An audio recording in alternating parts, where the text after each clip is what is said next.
opisyal o empleyado sa gobyerno at pribadong sektor pwedeng mag-resign. Pero palaisipan ngayon ng marami ang nakabibigla at nakagugulat na pagbibitiw ng Santo Papa. Pwede palang mag-resign ang lider ng simbahan. Bagay na huling nangyari halos 600 taon nang nakalilipas.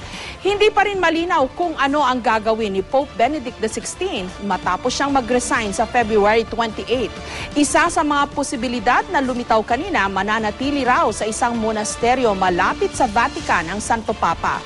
Sa malamang daw magpapahinga ito ng lubos at mananahimik. Samantala masusing inaabangan ngayon ang proseso ng pagpili sa susunod na Santo Papa. Lalo pat kabilang sa mga nababanggit na papabili ang isa sa ating mga kardinal, si Luis Antonio Cardinal Tagle. Paborito raw ni Pope Benedict XVI si Cardinal Tagle, pero mabuting huwag daw tayong umasa. Masyado raw kasing bata ang ating kardinal. Bagamat sa bilis na mga pangyayari ngayon, maging sa tradisyonal at konserbatibong institusyon katulad ng simbahang Katoliko, tila wala nang nakasisiguro sa mga susunod na mangyayari.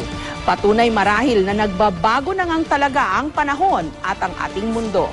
Ano't ano paman, mabigat na responsibilidad ang nakaatang sa balikat ng susunod na pastol ng pinakamalaking relihiyong Kristiyano sa buong daigdig.